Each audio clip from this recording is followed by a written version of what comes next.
Well,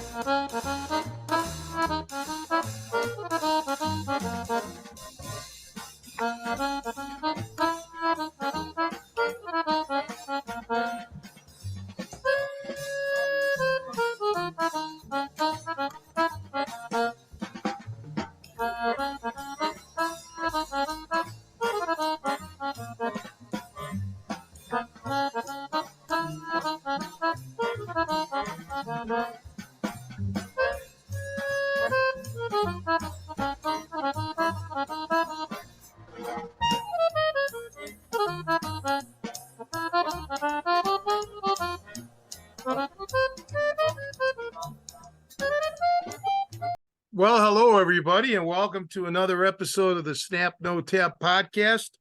I'm Tony Cecchine, and of course, the one and only Martin Witkowski. I hope everybody in America at least, had a happy Thanksgiving. Martin, what's up? Well, I went to Canada for Thanksgiving, and as you know, I was involved in an international incident at the Canadian-U.S. border. Yeah, right. Because immediately after I went across the border, like 2 days later, there was some kind of a apparent car bomb terrorist attack. Everything shut down. The world goes into a standstill, only to find out that it was some crazy couple that was trying to get into a Kiss concert and blew up their Bentley. Unbelievable. Well, we're living in the era of one conspiracy theory after the next. People have vivid imaginations. Yeah, and we talked about it, and there is some comeuppance coming on this one because everybody noticed that this was a ridiculous story to make up as a terrorist attack because this was during broad daylight. There were witnesses, and there was video of a car flying through the air like it's Dukes of Hazzard. And nevertheless, the news chose to go with the available conspiracy theories, which were perpetrated by various, creepy individuals out there that were looking for attention. But nobody waited for evidence that was going to come any minute now. They all want to be first and get as many clicks as possible. Yeah, and I think we discussed that. My theory on it is, it's all about being first. And it's not about being correct, because in time they'll forget that you blew it. And now that we have 24/7 worldwide news, it's a race downhill. I know that tragic things happen, but let's just say I don't know, Sioux City, Iowa, somebody gets jumped on their way home or mugged. I don't want to hear about it here in Chicago. It doesn't matter to us. You know what I'm saying? Right. And the news was particularly terrible this time because evidently not true, anything that they were saying. And we said this before, that this is just not going to improve because there's too much reward in being first and not being right. And we will never do that to you, dear listeners, because we have too much integrity. Tony and I talked about how we could start just making crap up because it will get clicks, but neither one of us can suffer through it. No, and I've suffered through a few days last week, never again, of going down the YouTube rabbit hole with just, I don't know if you want to call it clickbait or just people who are literally clueless. I don't want to get into it today because maybe sometime after the first of the year, we'll do some legitimate self-defense clips. And, we have integrity. It's just not worth it. These people in the end, they may be wealthy now, they may be this or that, but I remember a line from The Game of Death, actually, that I would rather live I would rather live a broken piece of jade than to live a life of clay. And so many people are living a life of clay. They're phonies, like this shit with the Bentley. Yeah, it was a terrific accident, right? I mean, but in essence, it was just a car wreck. That's it. That's all it was, with two people sadly perishing, but it was a car wreck. Like, car wrecks happen every day, everywhere, and people die every day, everywhere, and it's not worldwide news. Right. And these sensational clips are basically wasting your time and sensationalizing stuff that is mundane, making things up, and we'll never do that. So with that in mind, what I wanted to talk about for a little bit is something that everybody just assumes is pretty easy and doesn't need to be talked about. And it's not like a sexy topic, but it's so important. I'm talking about keeping your hands up. And the reason why I bring it up is, I'll start with like a little clip here. This happened a while ago, but this is kind of like a brawl situation that happened at the Chicago Bears game. This is not recent. This was a while ago. However, it's horrific. And what happened here is, this is a fight taking place somewhere in Soldier Field. And I don't know if you could Oh see boy. that, Tony, but this guy got absolutely leveled, and this is like a face down KO. Yeah, and he's wearing Walter Payton's number. Well, I don't know what he's got against Walter Payton, but man, that's brutal. Well, that's a complete, you see, that's a sucker punch, right? I mean, that guy came from behind. The guy was completely unaware.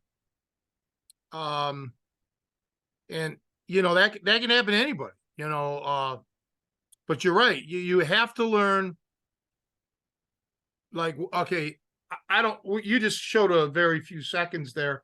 I don't know what the backstory was, if he was part of the other guy getting beat up, Yeah, but apparently, the problem is that these guys, having been in this altercation, were kind of not paying attention to what was going to happen.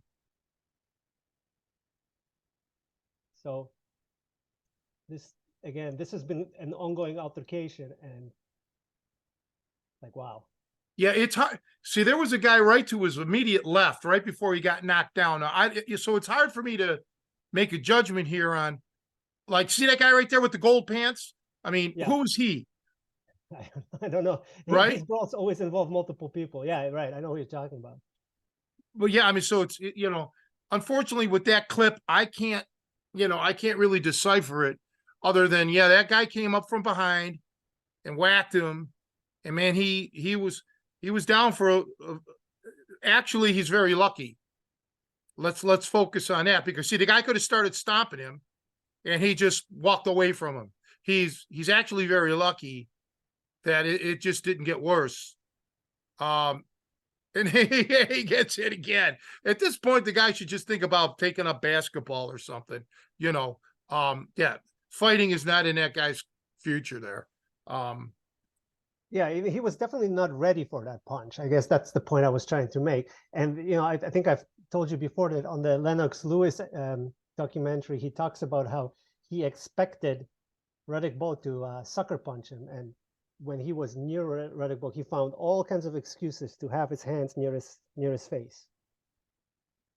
Well, when you're in an eruption like that crowd riot, you never want your hands down by your waist. Okay, you just want to kind of have them up, like walk, even if it's like, hey, I got my hands up, like, like a surrender thing, just to have it there, as a fence, to make it a little more difficult. And you have to be aware. Sometimes you may have to circle or get angles. You can't get tunnel vision. It's a dangerous scenario being in a crowd. And of course, if you get ganged up on 3-4 guys, which happens, commonly in riots, it's just not your lucky day. But all your training, if your training is just strictly based on sports or one-on-one, these are sometimes elements you just don't think of doing. It's being aware and it's being prepared at all times. You have to be. Right. So what are some of the things that you should just focus on when like bringing your hands up, right? Like I heard people talk about trying to cover the most surface area on your face. Lennox Lewis just had his hands up, but really the guy knows what he's doing. So maybe it's very quick for him to just, steel himself and get into a ready position from having already things in play.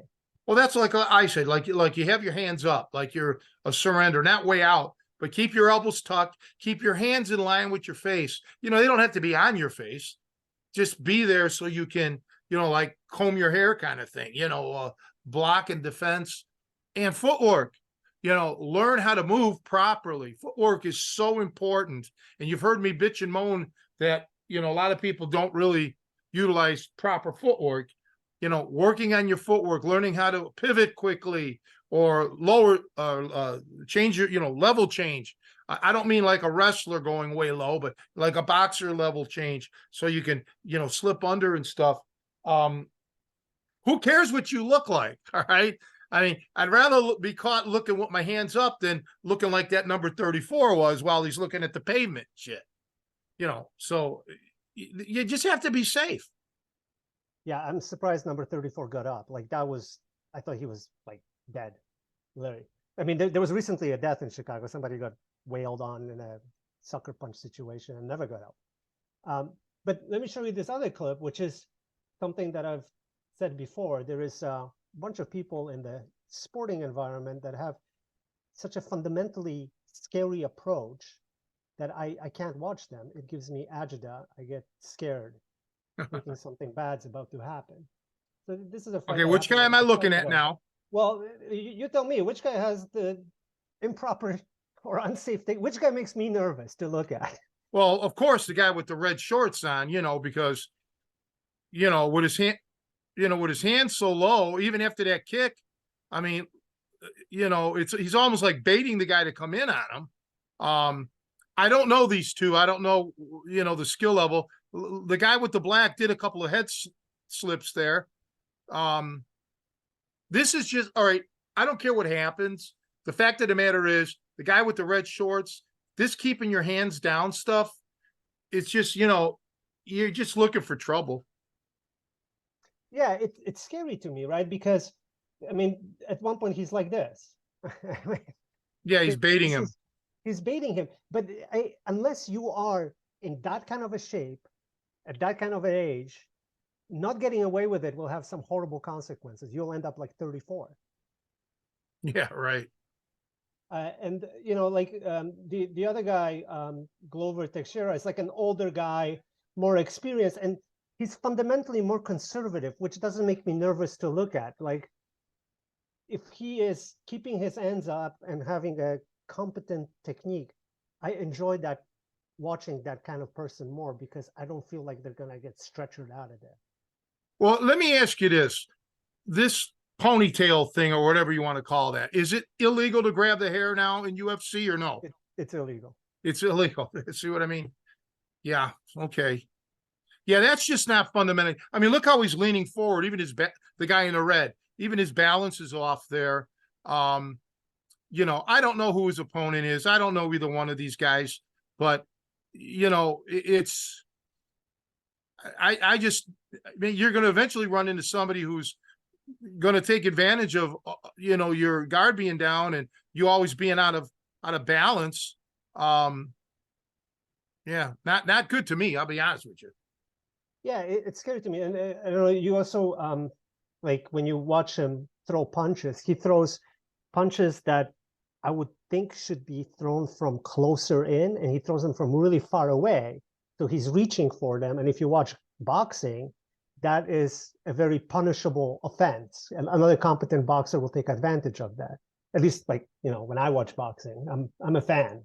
So well, let me just, okay. So on guys that punch like that, where his punch is landing at the tail end of it, basically at his deceleration phase, you can take that punch and just counter like that last. You don't have to go back to it, but that last clip, I mean, that dude was so wide open for a left hook. That Teixeira or whatever you said the other guy's name is probably isn't that skilled. I don't know. These guys could be really good. I don't know. This first I ever saw them, but they don't look skilled. A good boxer would have clobbered them. Yeah, this is a highlight reel. So this is, I think, late in the fight. They're tired. Teixeira is an older guy, but like conservative, and I like watching him better because I don't get so agitated by what's happening. But what you were just describing is the other guy with the ponytail was fully extended. His arm, you can see all the way into his arm is completely straight. So he's so far at the end of the punch. Yeah, that's not good. Um, so, these are the guys that some people want to mimic and kind of, you know, model themselves after. But that makes me scared. Like I don't think Well, for a guy my minimal skill level and advanced age, this is a good technique to emulate. it's all showbiz, okay? I mean, it's showboaty and kind of flashy in a way. So, and again, now not talking about either of these two guys, but just generic people that fight like that. A lot of it has to do with the skill set of your opponents. These are not people who are strictly strikers, 100% across the board all the time, like a boxer would be, or even a kickboxer, right? So, they may think, well, if I get in a little trouble, I'll take them down or whatever, or I'll go to the ground. And I don't know what their thought process is, because I would never fight like that. I would never train anybody to fight like that, and I would never advise anybody to fight like that. That's all I can say. I mean, you want to keep your hands up at all times. You want to be in good balance. You want to have good footwork. You want to get good angles, left, right, up, down, in all the 360 degrees in there. That's what you really want to look at and work on. Yeah, and I think the showbiz aspect is taking over. I think that's the ponytail. That's part of the look. The hands down is part of the attack mode type of thing that is being projected, but it's not realistic for people to emulate. Let me go to another clip which I like better because it's more advanced from the boxing science perspective. And this is something else that's been talked about before, where they allude to holding your hands up in a high guard. So you can see the guy in blue is pretty tight on his head, and he's advancing that way. But his opponent is he's an Olympian, a Mexican Olympian. Well, that was a clobber. So let me rewind it a little more. Boom. Yeah, see, another good uppercut right there too. See, he's going right down the middle with those uppercuts. And that's one of the problems when you keep a high guard. You tend to open up a little. Sometimes, I don't know about this guy, this Hernandez, but sometimes they'll flare their elbows out. I'm exaggerating a little bit here, but man, you've got to keep it tight. You don't want to let them come in. An uppercut can, I mean, that's a power punch for a lot of fighters. I mean, that's their number one punch for some fighters. It's too bad we can't see it from a different angle. Yeah, I think this is the only angle they have because it's kind of a highlight video. But this guy tries to hold on, but basically it's irrecoverable from absorbing blasts like that. Yeah. Well, something, a lot of people who don't box or who've never really gotten hit hard, you don't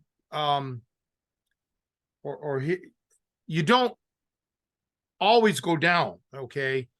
Sometimes the hardest punches don't knock you down, but because a lot of it has to do with a flash or being off balance too, but you're no longer really functional.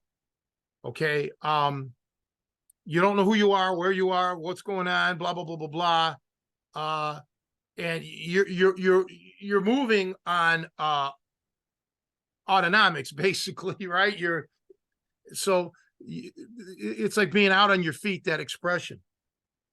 And one of the saddest examples of this was the Benny Paret fight, and he died. Yet he didn't go down. It wasn't one punch. It was a series of many punches, and he would maybe lurch forward and then get hit again, and he was helpless. And I hate to say it, but the referee should have stopped it, um, way sooner. But yet it wasn't an example of him getting hit and crumbling. Although there have been fighters that's happened to, where they've gotten hit and they've fallen and they were dead. Okay, they never recovered. So you're right when you said the Hernandez or whatever really probably never recovered from those initial blows. They were right on the money, man. They were savage. Right. I don't know the fight you're talking about, but there were fights that ended, like the guy made it to the end of the fight and died in the shower afterward. So like, sometimes they're not even dead in the ring, but that's where the fatal blow occurs.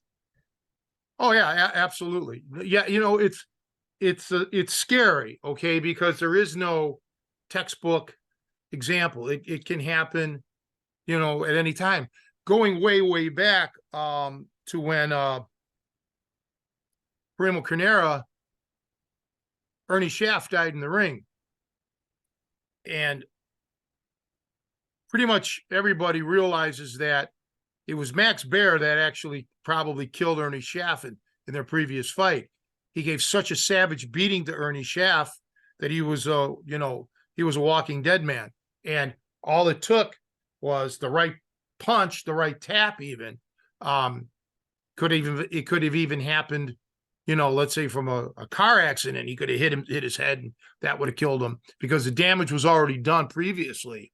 So it's a savage sport, but not only in sports, just in real life scenarios, self-defense scenarios, getting hit could kill you. You just mentioned, and I hope you elaborate on it, about the Chicago one that got hit, hit his head and got killed. Yeah, that does happen. And, this is not the first time either, because we've talked about one of the Daly family members got convicted of punching a guy that died. But this recent thing was in front of House of Blues, and a guy got accosted by some sort of a panhandler or something like that, and got punched and was instantly dead. And there's security camera footage of it. I don't think I've found it anywhere yet, but it's a real sad story because the guy just wasn't ready for it, didn't protect himself sufficiently, and is dead. Yeah, it's I hate to say it, but sometimes you just can't engage. Okay. Funny, waiting for this podcast, I got a phone call. I couldn't really understand the guy, but he claimed he was from the Illinois Department of Health, and I had to ask him several times, but the gist was he was from the Illinois Department of Health. It was a random phone call, and he just wanted to ask health-related questions. How many times you've been to the doctor? How's your overall health? What's your diet like? These were the questions I asked him. What kind of questions are you going to ask me? He says, well, just stuff like this. And I said, I'm sorry, I don't feel comfortable answering those questions. Goodbye. And I hung up because I don't know who this guy is. Illinois Department of Health, how do I know? Okay. Why would I tell somebody my shit that I don't know? Same with this stuff, like you see this homeless guy. Just don't engage. Just, hey, I don't want to talk to you, man. Just stay away from me. Okay. Kind of like I did with this guy on the phone. I didn't like his I don't know, just I couldn't even understand the man. Couldn't hear him, number one, but he had such a thick accent. I don't know that he's from the Illinois Department of Health. And why would they randomly, it's all bullshit. So many times, if you can, in the street scenario, you just don't engage because you don't know what's up with these people. Like in this instance, you're saying at the House of Blues, apparently you're saying the homeless man attacked him. So whatever he was saying was a precursor to the attack. So what gives? Right. Yeah. Yeah. And these kinds of scams, like, on some level, you have to ask yourself, is there anything for me to gain from engaging? And oftentimes there isn't. It's zero. And so what's the point? Just get out of there. Yeah. And sorry, so one more thing, going back to the situation where the boxer was splitting the guard. The announcer, I watched that entire fight, and it was a good fight up to that point, and that uppercut ended it. But the announcers called it because they said that the Olympian, having so much experience, will find a way to split that guard. And what do you think about like people that are just statically coming forward with their hands in good position? But what else should be kind of added to that to avoid getting hammered? I mean, don't get me wrong, this is an Olympian, so not everybody has that level of skill and that level of power. This was his number one punch. But what else could be added so you're not such a sitting duck? Every time you stand in front of your opponent, you're a target. Okay. Every time you're standing in front of your opponent and not moving, you're even a bigger target. Okay. So it's that head movement, it's the angles, like I'm trying to do now, just sitting down, just not walking forward like this, back and forth, because you're asking to get clobbered. And don't forget the opponent, the guy that's going to be the offensive fighter here, he can shift a little bit slight, to create that opening with his body. It's not just his hands that can create the opening, it's his footwork. It's so important with footwork. I think footwork, can never be overdone. Okay. You can never have enough footwork. So don't stand in front of your opponent. I've said it before and I'll say it again. You want your opponent in front of you, but you don't want to be in front of your opponent. You've got to remember that. And if you find yourself in front of your opponent, you screwed up with your footwork. You screwed up with your angles. Now it's okay when you're out of range. Okay. You don't have to be, you can catch a little breather here, but when you're starting to get your assault going, just don't walk right in. Okay. I mean, you just don't want to do that. And secondly, you want to be a moving target. So give them little angles. Know your vulnerabilities. Some guys can take a good shot, so they tend to say, well, all right, I won't guard so much because he's a soft puncher and I can take a hit.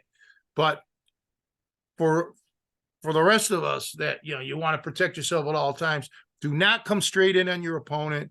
Look out for his power hand. And it doesn't always mean, like, if he's a orthodox fighter, it doesn't always mean that it's its right hand. This guy could be an expert at the hook, or he could have a good right uppercut, so you scout your opponent and you go from there. In a street scenario, you don't have that opportunity to scout your opponent naturally. So you really do have to protect yourself. Like the ref tells you, protect yourself at all times. Man, you have to.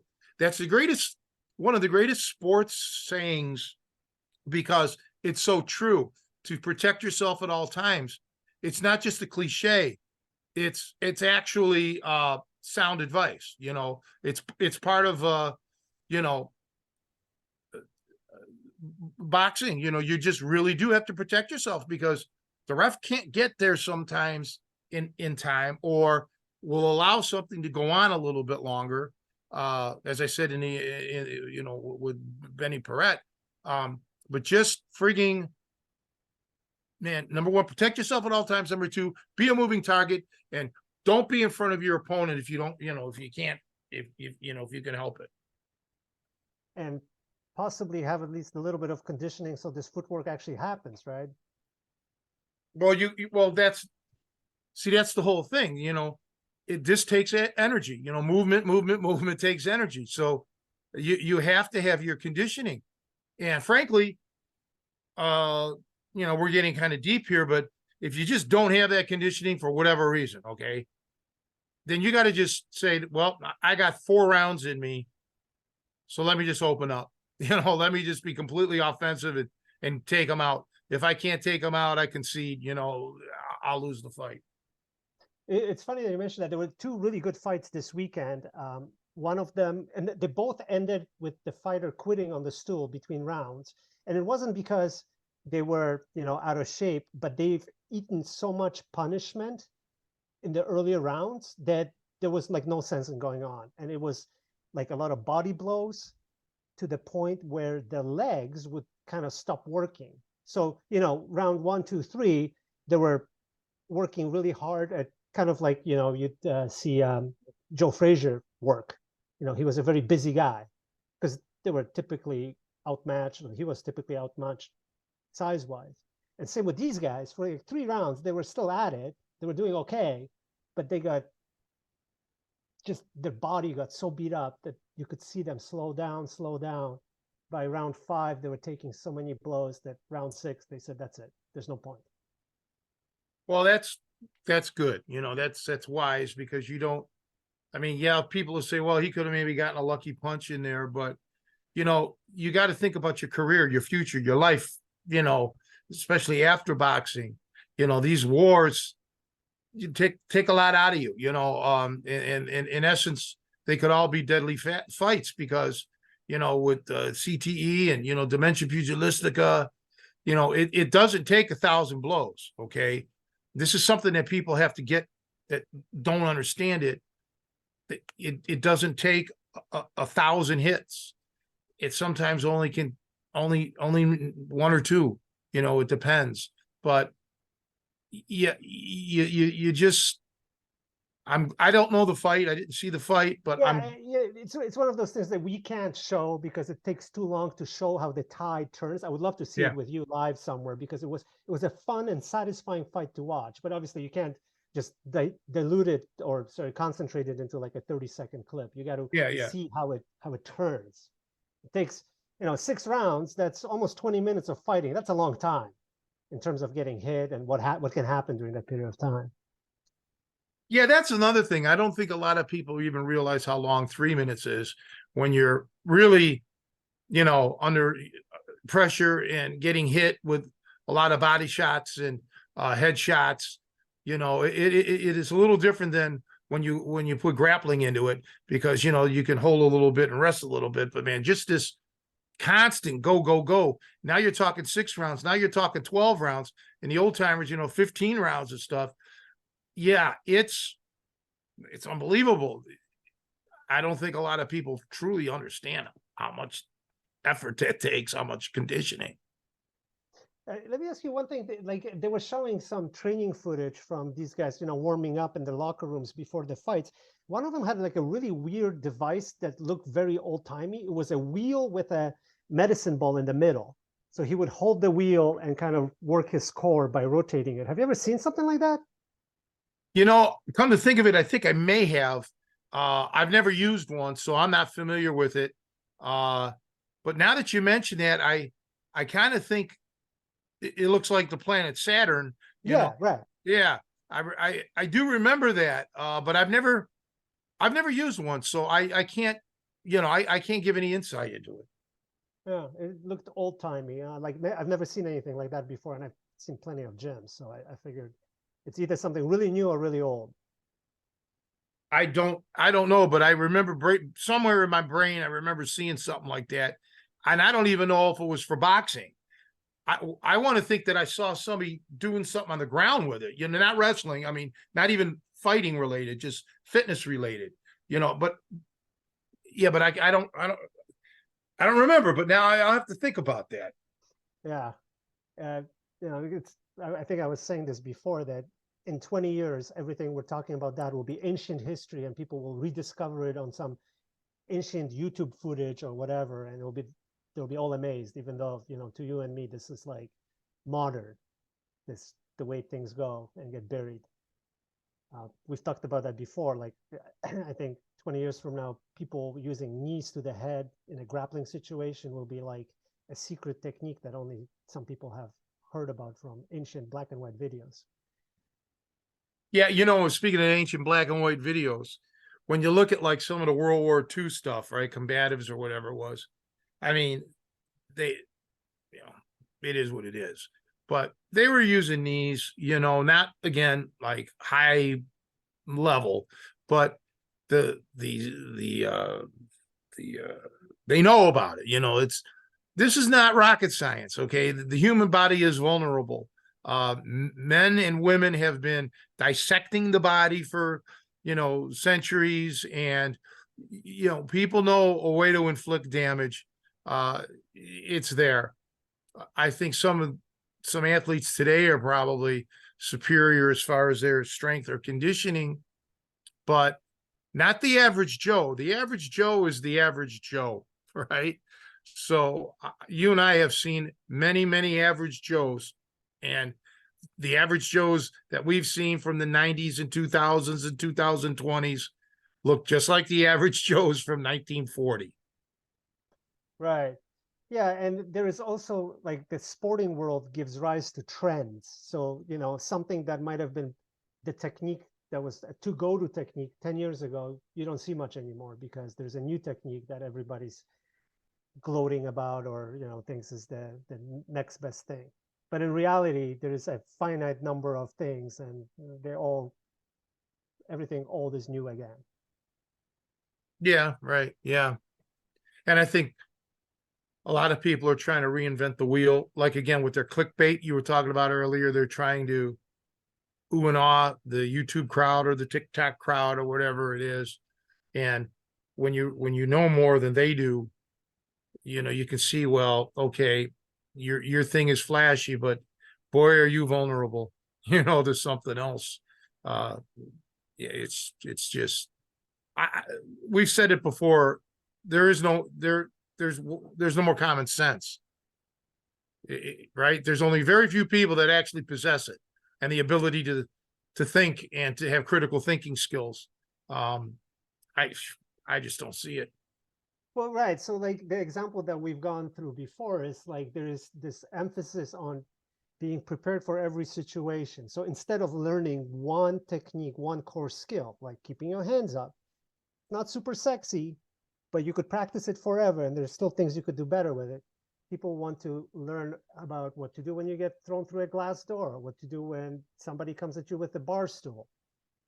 The answer is the same to all these questions. You don't need a specific training video on all these different techniques, different situations that may never happen to you. Well, not only Have that, fun. these assholes that are trying to teach you how to self-defense against knives or guns or this or that with a move. Well, you forget it. Don't listen to these people. Go away, run away, because they're either complete frauds or they know that they're bullshitting you. It's either or, right? Because you have to have a whole skill set. Okay. It's not going to be like one. I mean, you could get lucky. Everybody can. There's a person that buys one lottery ticket and he hits, right? And you know, you can once in a while see a security camera video footage of somebody just untrained disarming someone and they get lucky. But you can also, I just saw videos, security camera of a guy, two guys that didn't get lucky. Okay. One guy got stabbed to death. The other one got shot up and I'm assuming died. Um, so don't rely on these techniques. Okay. Another thing, when you see some expert, I use that with quotation marks, showing how to defend against a knife. Remember this. Number one, he knows he's going to get attacked because his training partner is, you know, in on it. Number two, it's probably not a real knife, so there's no stress there. And number three, more than likely it's rehearsed or he tells him, come at me this way. If any of those criteria happen, just don't waste your time in watching the video because it's all bullshit. Okay. Don't even bother because it's pathetic. That's not how shit goes down. Okay. And especially when you cannot replicate the adrenaline or the fear or the nervousness or anxiety of a real life situation. Things don't go like they would in a gym, no matter what. So you have to have a complete skill set to even have a slight chance of actually surviving without taking a major impact. That's the truth. And people don't want to hear it.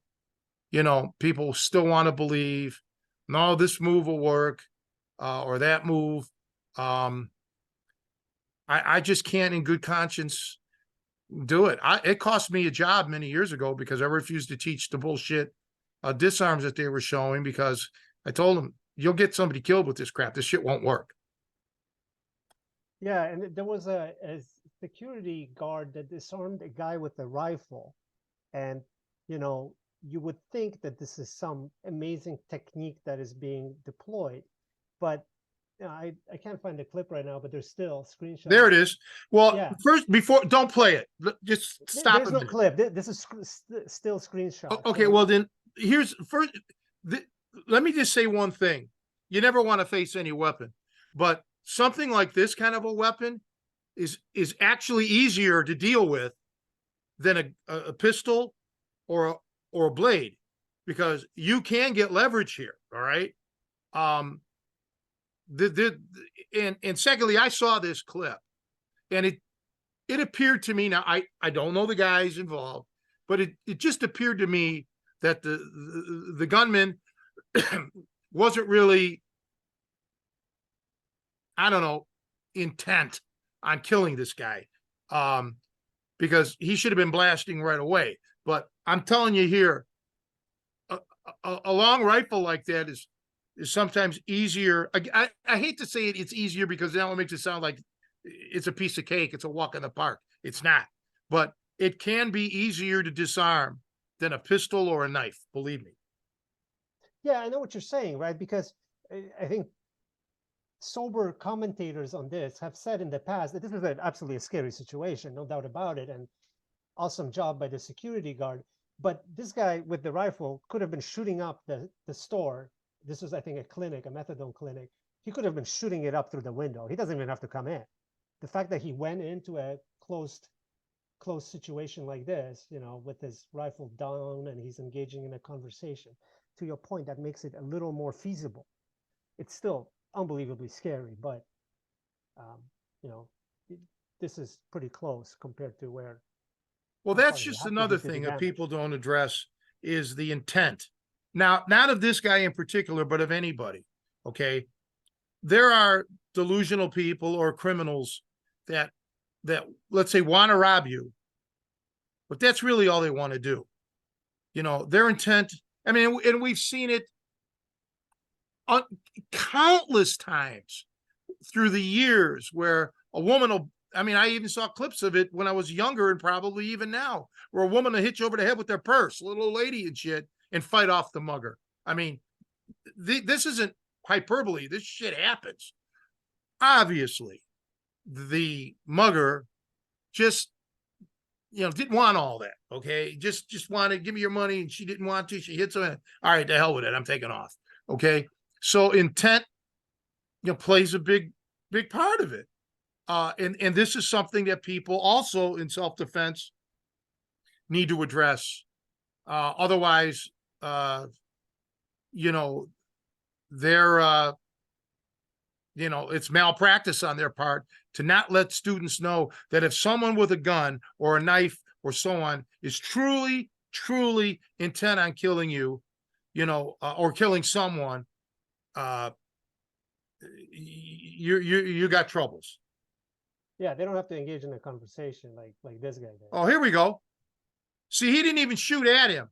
Right. See, he shot away, and see right there, and he still didn't aim. See, I have to believe. Now watch when he's coming at him. See how he kind of pulls away instead of instinctively going towards the guy. It's almost like, and again, I don't know, but it just looks to me like the man really didn't want to shoot him. You know what I'm saying? Right. Like he clearly fires like a warning shot or a intimidating shot, but he's not aiming at the guy. And look what that security, back it up again. It looks like that security guard closed the window or something, right? See that? See how Yeah. he tried to slide that, like to protect those people in his mind? That's heroic. He did Yeah. something there, like motioned or, Yeah. Or at least got him out of there. yeah, whatever. Heroic, man. See that to me, see, this is what I talk about. You want to idolize people. Somebody like that had the balls, that did it without not being prepared for it. And, and thankfully he survived. But that to me is, something that you want to emulate. You want to have that kind of character. Um, uh, Unbelievable. Yeah. Pretty scary kind of stuff, right? With rifles walking into a clinic. Yeah. So anyway, just to wrap it up, we're going to be doing another workshop this coming weekend. So hopefully we're going to have a decent turnout. It's going to be the regular time at 1:30 p.m. at Vendors. beautiful gym. Saturday. Saturday, and we'll we'll work through some grappling, some boxing. Always good stuff. I'm Well, looking good. forward And to it. yeah, I'm glad you came up with these clips. It was an interesting thing. And I hope everybody again had a good Thanksgiving. Now we're kicking the holiday season. I'm not into holidays whatsoever. But anyway, yeah, I want to thank everybody, and we'll see you guys next time on our next podcast. Thank you for listening and watching. All right, till next time.